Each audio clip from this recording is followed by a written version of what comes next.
السلام علیکم ورحمۃ اللہ وبرکاتہ۔ وعلیکم السلام ورحمۃ اللہ وبرکاتہ۔ الحمدللہ وکفى وسلام علی عباده الذین اصطفى معزز حضرات علماء کرام، مفتیان اعظام اور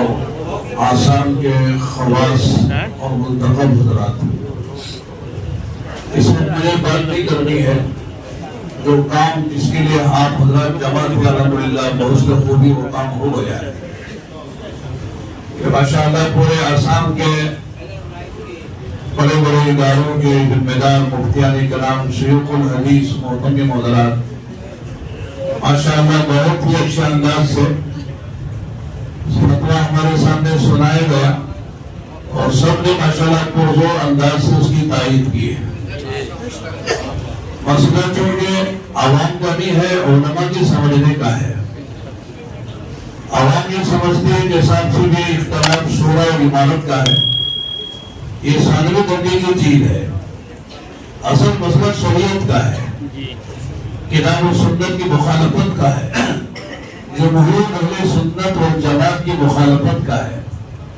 قرآن کریم کی آیات کی غلط تفسیر کا ہے، احادیث شریفہ کی غلط تشریح کا ہے، اور سیرت صحابہ اور سیرت رسول اللہ صلی اللہ علیہ وسلم سے غلط استنباط اور استخراج کا مسئلہ ہے۔ لہذا اگر یہ ساری چیزیں امت میں جائیں گی تو جیسے دارالعلوم دیوبند نے اپنے فتوے میں کہا ہے، ایک الگ گمراہ جماعت بنے گی۔ اسی لیے سارے علماء نے، جو علماء حق ہیں، علماء ربانی ہیں، انہوں نے جو ہر علاقے میں، ہر صوبے میں ہر علماء متفقہ طور پر دارالعلوم دیوبند کے فتوے کی تائید کی ہے۔ آپ حضرات نے بھی کی ہے لیکن انفرادی طور پر کی تھی، اب ماشاءاللہ پورے آسام کے علماء نے ایک جگہ جمع ہو کر اجتماعی طور پر اس کی تائید کی ہے۔ اللہ تعالیٰ اس کو قبول فرمائے، اللہ تعالیٰ اس پر ہم کو ثابت قدم رکھے۔ اس لیے کہ جو عالم حقانی ربانی ہوتا ہے اس کی 5 صفات ہیں۔ حضرت عمر بن عبدالعزیز رحمۃ اللہ علیہ نے وہ بات نقل کی ہے، ظفر ابن مزاحم کے مزاحم نے ظفر نے اس کو نقل کیا ہے کہ خمس اذا اخطأ القاضی منہن واحدۃ كانت فيه وصمہ، یہ 5 صفات ایسی ہیں جو قاضی میں، عالم میں، مفتی میں، ایک عالم دین میں ہونا چاہیے۔ اگر اس میں ایک بھی کم ہوگی تو اس کے اندر عیب ہے، نقص ہے، وہ پورا کام نہیں کر سکتا ہے۔ وہ کیا 5 صفات ہیں؟ ان یکون فاہما، سمجھدار ہو، وہ گہرائی سے مسئلے کو سمجھتا ہو، صرف عمر سے مسئلہ نہیں ہے بلکہ کون حق پر ہے، کون ناحق پر ہے، کون صحیح ہے، کون غلط ہے، یہ کون ظالم ہے، کون مظلوم ہے، پوری گہرائی سے مسئلہ سمجھنے والا ہو، آپ اس پر غور کرتے جائیں۔ دوسری بات فرمائی کہ ان یکون فاہما اور صلیبا، یعنی اپنے باطن کا مضبوط ہونا چاہیے، جس کو حق سمجھتا ہے، صحیح سمجھتا ہے، وہ کسی حال میں چھوڑ نہیں سکتا ہے۔ کوئی بڑھائے گا، کوئی دھمکائے گا، تب بھی نہیں چھوڑیں گے، کوئی بڑے سوال لعنت دے گا تب بھی نہیں چھوڑیں گے۔ یہ علماء حقانیین کی علامت سمجھی جاتی ہے۔ ان کا قلم نہیں بکتا ہے، ان کی زبان نہیں بکتی ہے، ان کا دماغ نہیں بکتا ہے، ان کا سوچ غلط نہیں ہو سکتا ہے، اس لیے کہ وہ صلیب سواد سے اپنے موقف کے مضبوط ہوتے ہیں۔ تیسری بات فرمائی کہ وہ عفیف ہو، ان یکون عفیفا۔ عفیف کے معنی کیا ہے؟ کہ دنیا والوں کے کسی مال اور مقام کو اس کے نظر نہ ہو۔ عفیف کے معنی صرف دامن کے نہیں ہے، عالم کا جو غلط کاری کرے گا۔ فرمایا کہ عفیف ہونے کے معنی ہے کہ لوگوں کی جان اور مال اور چیزوں کو اس کی نگاہ نہ ہو، استغنا ہو، اس کے پاس سواد نہ ہو، اس کے پاس اشراف نہ ہو، ایسا عفیف ہونا چاہیے۔ اور پھر چوتھی صفت یہ ہے کہ حلیم ہو، بردبار ہو، کہ آدمی حالات آئیں گے، پریشانی آئے گی، الجھنیں آئے گی، اسے برداشت کرے، صبر کے ساتھ چلے، جب معافی نہ کرے، غصے کا اظہار نہ کرے۔ اور آخری جو چیز ہے وہ عالما صحولا عن العلم، ایسا عالم ہو اپنے علم پر اسے قناعت نہ ہو بلکہ اپنے بڑوں سے استفادہ کرے، اپنے بڑوں سے فائدہ اٹھائے، رجوع کرے۔ یہ نہیں کہ صاحب میری جو بات ہے وہ آخری بات ہے, آگے کوئی بات نہیں ہو سکتی ہے. میری بات جو ہے کہ وہی ہے. جیسے وہی میں غلطی نہیں ہو سکتی, میری بات میں غلطی نہیں ہو سکتی, میری رائے میں غلطی نہیں ہو سکتی. ایسا نہیں ہونا چاہیے, بلکہ اگر اس کے سامنے اس کی کوئی غلطی کو بتایا جائے اس کا اعتراف کرے. اس کو آدمی جو آدمی اس کو برداشت کرے, سنے اور اس میں اپنا محاسبہ کرے, اپنا جائزہ لے.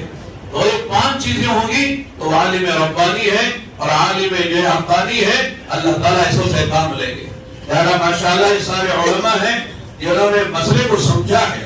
میں بس اتنی درخواست کرتا ہوں, سنی بات پر آپ کوئی فیصلہ نہ کریں, بلکہ اہتمام سے ہمارے سارے جو اکابر نے جو خطوط لکھے ہیں, ہاتھوں سے مولانا ابراہیم صاحب دامت برکاتہ, مولانا یعقوب صاحب دامت برکاتہ,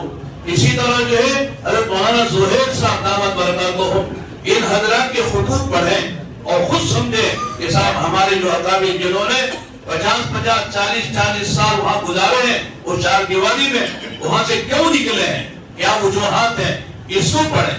آگے عبدالوہاب صاحب کے خطوط پڑھیں, پھر دارالعلوم سے نکلے ہوئے فتاوا کو پڑھیں, پھر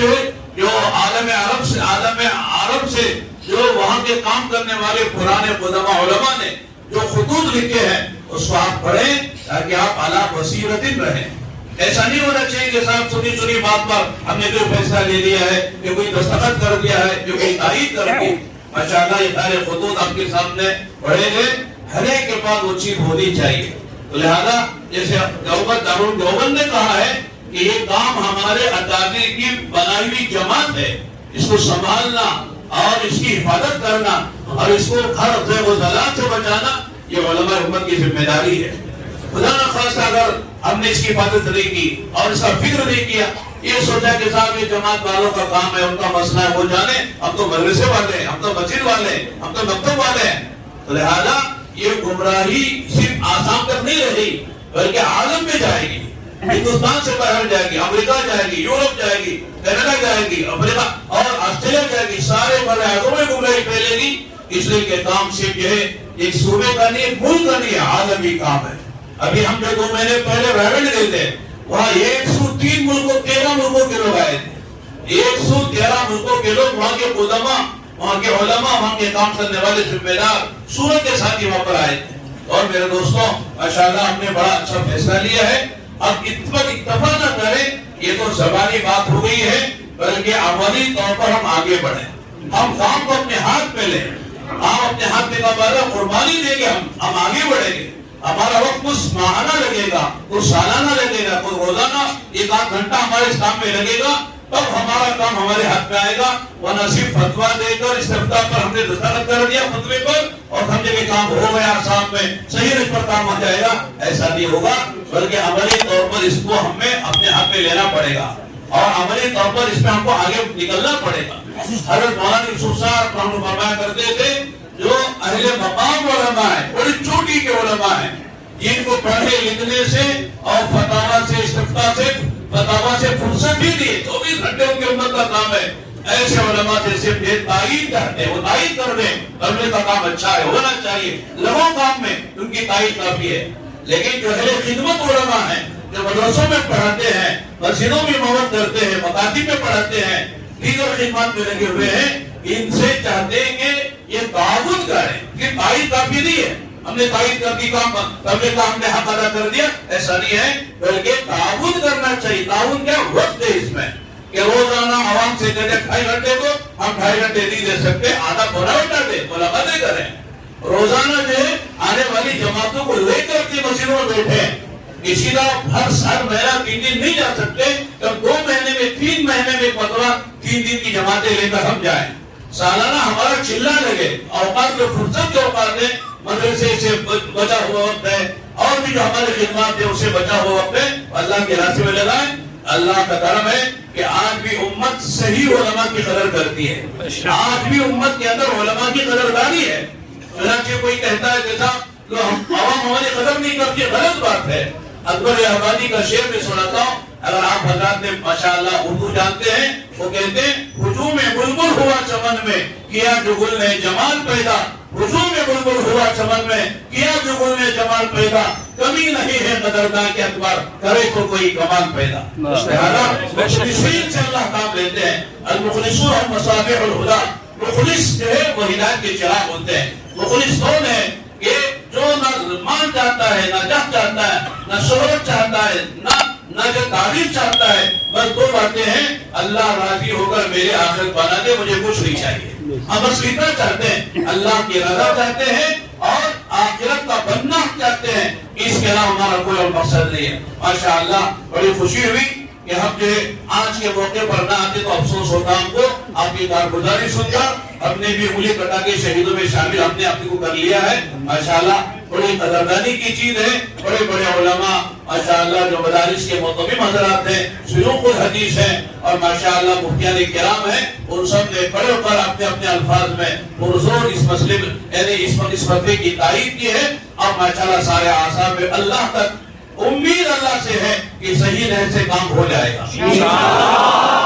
چل پڑے گا اور یہ غلط بات انشاءاللہ تھم جائے گی اس لیے کہ جعل حق و زہق الباطل حق آتا ہے تو باطل ختم ہو جاتا ہے اجالا تو اندھیرا خود بہت چلا جاتا ہے کتنے لوگ ماشاءاللہ روشنی کے ساتھ جب چلیں گے تو جتنا اندھیرا سب کافر ہو جائے گا سب ختم ہو جائے گا تو اللہ سے دعا ہی کرتے ہیں اللہ تعالیٰ آپ کی جمع ہونے کو قبول فرمائے اور ہماری جن لوگوں نے اس کا ماشاءاللہ فکر کر کے اتنے بڑے علماء کو پورے آسام کی سطح پر جمع کیا ہے ہم کو اندازہ نہیں تھا کہ اتنے بڑے بڑے علماء اتنی بڑی تعداد میں جمع ہوں گے لیکن مولانا مفتی عبدالکریم صاحب نے ہم سے کہا تھا کہ ہم چاہتے ہیں کہ آج جو ہے اس طرح علماء کو جمع کرے پورے آسام کی سطح پر ماشاءاللہ دیکھ کر بڑی خوشی ہوئی ہم دعا بھی کرتے ہیں اور اللہ آپ سے درخواست بھی کرتے ہیں اس پر اکتفا نہ کریں بلکہ عملی طور پر جتنا وقت ہم دے سکتے ہیں اس میں اپنے آپ کو لگائیں 3 دن دے چلہ دی چھٹیوں کا وقت دے اور عوام میں خوش کر کام کریں انشاءاللہ غلط بات ختم ہو جائے گی صحیح بات امت میں آ جائے گی اللہ تعالیٰ قبول فرمائے اور اللہ تعالیٰ جوڑ کو اللہ تعالیٰ شرف قبول سے اللہ تعالیٰ فرمائے